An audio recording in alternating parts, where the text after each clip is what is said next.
Morning everybody. Could be a little bit different this morning, but don't worry, you'll get an operations video tomorrow. We'll pick up back, we're switching the yard, building another train in the yard. Reason why I'm doing it is, I'll tell you in just a second, but I started this YouTube channel August 29th, 2018. And at first it was all my G-scale layout and real trains. My first N-scale video was layout update number 1 was March 29th, 2020. 5 years ago today. That's why I'm posting this today. My first operations video was April 11th, 2020, and that's where I was switching wherever. So I've been switching wherever for 5 years. And all those industries over on Douglas Avenue. This layout is just about done. It's just about run its course. I enjoy building buildings. There's nothing left to build. And, I could go back and rebuild some buildings. That really doesn't interest me. So I'm searching for inspiration. But in order to do that, I need to go back and reflect on where I came from, what led me to this point, so I know where to go. So I'm going to look at the original track plan, talk about the modifications I made, and just go from there. So bear with me. I'll show some pictures of the layout, but there won't be any trains running in this one. Just be more like an open discussion of layout planning. So this is the first track plan I drew. I don't have track planning software. I just do everything by hand. And the grids on this, basically one grid is 3 inches square. So 72 inches long is how long I had it, and 16 inches wide. Had 3 tracks run right down the middle of the layout. Main line, what I call the south secondary and the north secondary. Thank God I never built this thing. It was a mess. Had 15 turnouts on it. It was way too busy. However, the basic framework was there. I had wherever, Union Spring. I had, this was Industrial Chemicals, which became General Chemicals. At Eastern Avenue Lumber, for whatever reason, I don't know why. I thought I needed another business, I guess. Miller Distribution and ITT Grinnell. I had Watt Street here, which is no reason why I should have Watt Street, because that's not the street there. It should be Douglas Avenue. And I just had trees in the field, didn't have anything fleshed out. So again, I never built it. I started looking at reading Lance Mentheim, watching YouTube videos, researching the way the prototypes did things, and that came up with my second track plan, which is pretty close to what I built. So this is actually pretty close to what I have. Instead of Douglas Avenue going that way, it angles this way a little bit. I don't have Eastern Avenue on here like I did. This track here, I said it was going to be a hidden N&W interchange. Never really fleshed it out. I was going to hide it behind buildings and a fence or something. I just never really made that work very well. So eventually I abandoned the track, filled in the crossing and all this, and then I decided to make it Miller Distribution. So you can see the spur here on Miller Distribution is where it was in real life. The door was right here on the side of the building, but I decided to go ahead and put the loading dock on the other side and utilize this track here. So I cut the track off. It doesn't go very far back there. Got the yard office in there, just have a few little things, but again, I don't have Eastern Avenue on there yet, but you see where it says removable cassette. I never actually did that on this layout. Okay, so this shows the layout, how it evolved when it was in the other room. I had my 2-track staging yard here, and I scenic this. I put like a representative of the shops right here and some dummy tracks. I had a big building here, sort of view block. That's the way it was when I operated for a long time.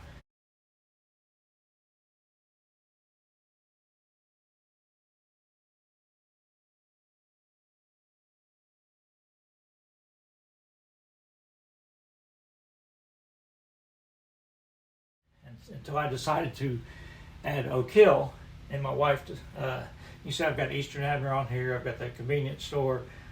This is pretty much how it is. Ball field, a couple of houses. I don't use track planning software, I do all this by hand. So yeah, some of the angles may not be right on the turnouts, but it all works. This is pretty much representative of how it is. So now I'm going to show you where I moved it layout into here and added Oak Hill.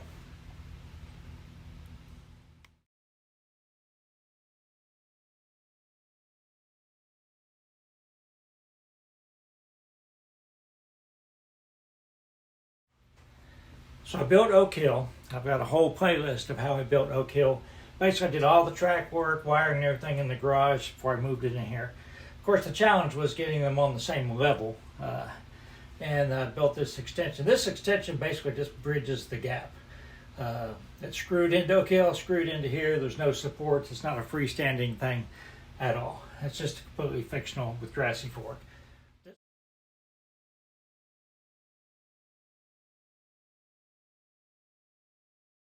This is Oak Hill. It's exactly the way I planned it out. I think I did a good job planning out Oak Hill. I've always been very happy with it. Chariton scrap.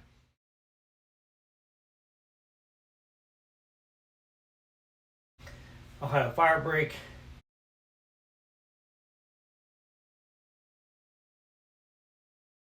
Cedar Heights clay. Got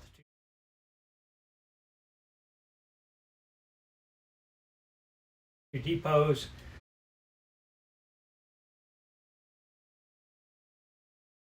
Little business section here in town, so that everything that's in this drawing is actually on Oak Hill. Gas station, swamp. So it turned out pretty well.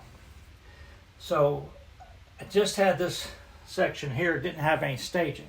So what I did was there's a bookshelf down here, and I cleaned out one shelf, and I made the wall is back here. I made a 2-track staging yard here, and I could get like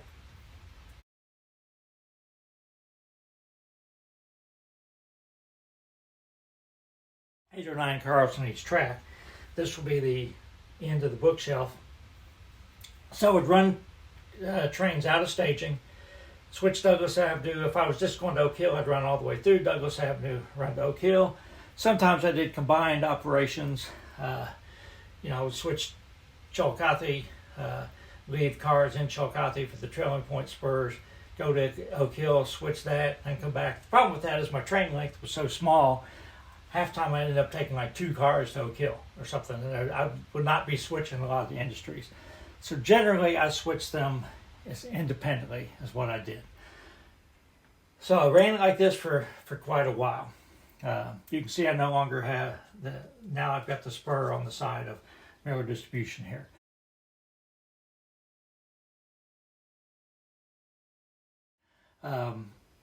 Convinced my wife to let me build the yard, which means I didn't need this anymore. So let me show you what it looks like with the yard added. Alright, so now I've got the yard on here. You have to forgive this actually curved backdrop joins up with here. I have to redo that curve a little bit. But this is where my Arbenz building and my buildings are against the backdrop right there. So I've got the roundhouse.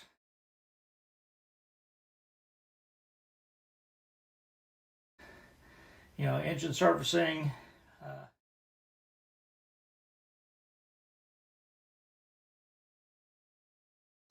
We've got the car shops, which are shut down, and the abandoned transfer table that connects the two of them.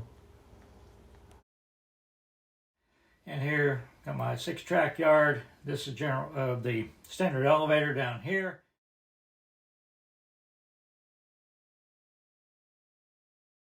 The little thing I added later. This actually goes farther than that. I just didn't tape another piece of paper on there to show another 6 inches or whatever a foot to the wall. So this actually goes a little bit farther down here. So my operating pattern now is, I run 4 trains. So basically when I start out an operating session, I've got the yard full of cars. They've all been switched, been brought back from industries. So they need to go out and be replaced with new trains. So I build 4 trains. I have an NW interchange train, a C&O interchange train, Voss's Junction, Northern Subdivision. I have an eastbound B&O train and a westbound B&O train. I build those JMRI. That tells me which cars in the yard are going out on which trains. And so then I build the trains with the yard switcher. I run a train in, like the NW interchange train will come in, drop off cars and pick up the cars, and they all go back to staging. I'll do that for 4 trains, and then the yard is full of new cars to switch the industries. Then I will build the Oak Hill turn, and I will go, because the previous job was on this passing track here, the cars are in Oak Hill. So I run the Oak Hill turn to Oak Hill, swap out the cars, bring them back. I'll build the 2 Douglas Avenue trains. I'll build the elevator train if there's anything to do with the elevator. And the whole sequence starts over again. So it might take me 2 or 3 months to do all that, you know, because I try to keep my videos 10 to 15 minutes at the longest if I can. Pretty happy with it. A lot of people have commented that they like the addition of the yard. They like the yard switching, like to see the trains being built up. And I agree with that. It's something I would like to do in the next layout if I can. Just depends. I am not a freelancer. I like building, you know, something that's relatively close to the prototype. Yeah, I will do modeler's license to do stuff. For instance, like ITG Grinnell. I service it every time. It probably was not receiving rail service in 1980. Rail distribution was, wherever it was, Union Spring was, General Chemical was, ITG Grinnell probably was not at the time, but I included it. You know, the industries in Oak Hill definitely were. So I try to follow the prototype as close as I can, but you know, again, I want to make it interesting for me. So in my future, yes, I would like to have a yard somewhere. I'm considering, you know, that's one of the considerations I'm trying to make when I do this. You know, like Logan, Ohio had a yard. The line actually split in Logan. Part of it went to Athens, Ohio, but by 1980 it didn't go to Athens anymore. And the part that went to Nelsonville was all scenic railroad at that point, because I was going to college in Nelsonville at that time. But they had a steam engine. Be kind of cool, you know, if I had the Logan yard, because they ran from Nelsonville to Logan and turned around and went back. But the other part of the line was still there. That went down through southeastern Ohio for a little while longer, anyhow, I think.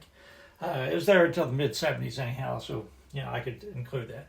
But Logan's a consideration that I might build. I've been looking on Google Earth about, like, places like Huntington, West Virginia, because they have a lot of industrial, you know, switching there, you know, a lot of interesting industries. But I'm not familiar with any of those. Not really familiar with Logan that much. I guess I do still have the car shops are still there, standing. They've been repurposed. So anyhow, stuff I'm considering.